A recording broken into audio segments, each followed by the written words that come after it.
How to cope with racing thoughts for ADHD or anxiety. Hey there, I'm Charlotte over Colorful Teaching for You. Thank you so much for joining me. Children with ADHD or anxiety don't always exhibit hyperactive or just loud, disruptive behavior. There are many children who struggle internally. So when I talk about internally, I'm talking about internal restlessness, where they have these racing thoughts that keep on going. There's just so much to do, things that need to happen, and they struggle to slow down. They struggle to put an end to that. And if you let that happen, if you allow these thoughts to just consume you, that's when it starts to get exhausting and mentally just draining. Now, I don't have ADHD, but I do have anxiety, and I do have a lot of students who have ADHD. Now, with anxiety, mine comes in the form of having so many different ideas and so many different thoughts, and I have to want to pursue everything. Like, I just want to do everything.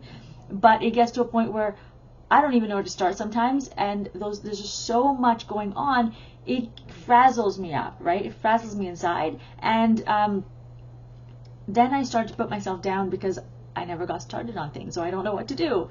And it becomes a vicious cycle where it just keeps on going and going. I've been like this since I was young, but I've learned over time how to manage this for myself, so I don't feel so bad, and I don't have to worry about everything all of the time.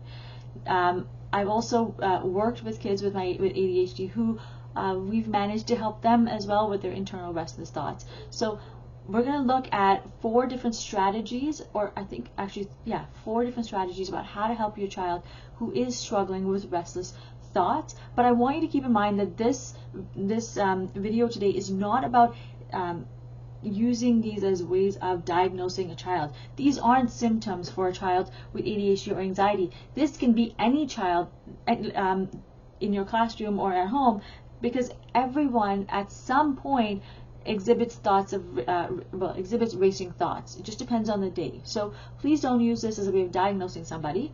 Use this as a universal design for learning, where we're trying to be inclusive of all of our children, so that we all are able, no one stands out, and we're all able to work together and just be inclusive of each other, really. Okay, so let's get started. The first one is note it down.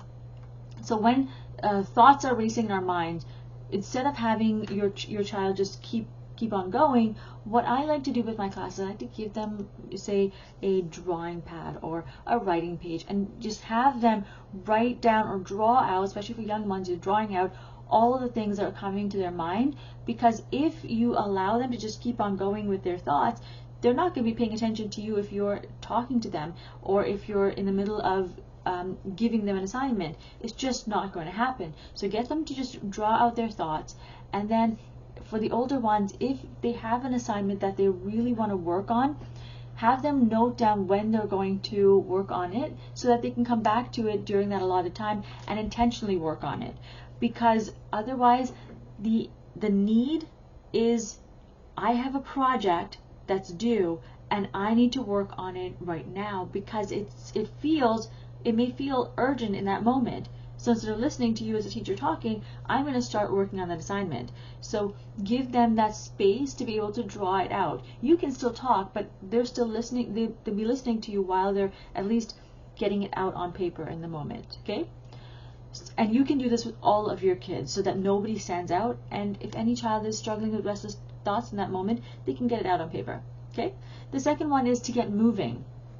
So for kids with ADHD or anxiety, what you want to do is get them up and moving to, say, a dance video.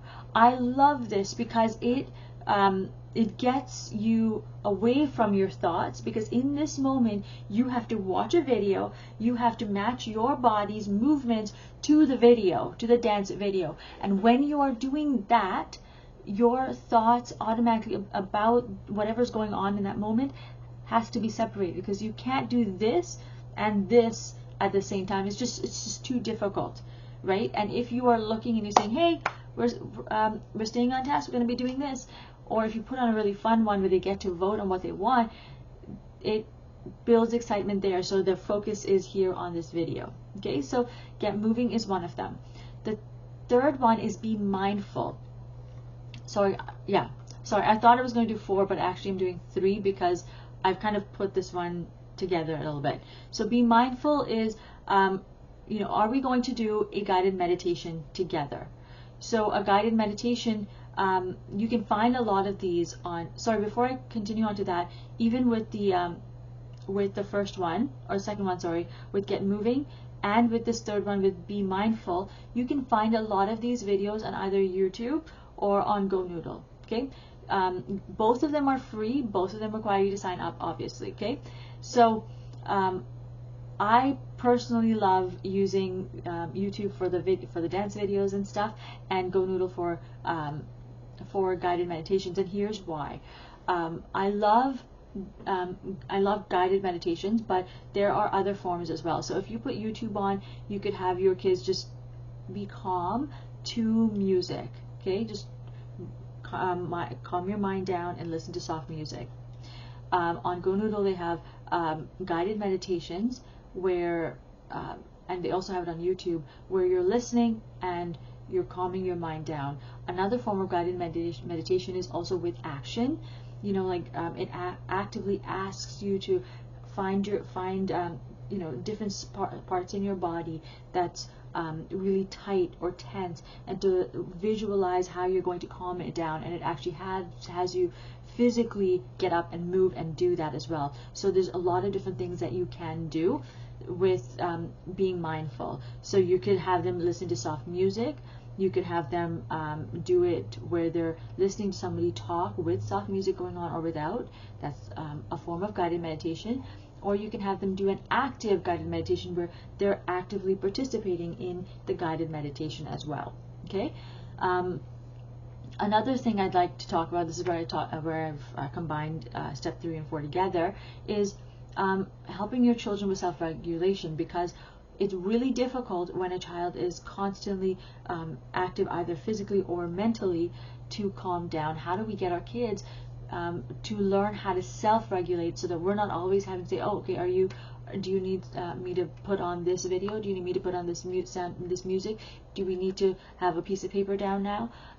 It's how do we teach our kids to get up and say, okay, I need this right now in this moment, and I'm going to go here so I can calm myself down. So if you're looking for a way to help your children with self-regulation, then check out the link associated with this video and go to step number 4, where I've created a resource for you that you can get started on a minimal budget, or look under the next steps section, and I'll walk you through how to do this as well. All right. In the meantime, thank you for joining me today. We've covered a lot. So let's do a really quick recap what we've talked about so far. If you just give me a quick moment, because somehow things are freezing. There we go. We've talked about why it might be difficult to deal with racing thoughts for a child with ADHD or anxiety. We've looked at 3 different ways that you can help your child. One of them is noted down. The second one is Get Moving. And the third one is Be Mindful. And in this section, I've obviously got a lot of different activities there. So again, check out the link associated with this video where it says full episode in the description, and you can see all the different things I've listed. All right. Thank you so much for joining me. In the meantime, remember to create, experience, and teach from the heart. Take care, my friends. Bye.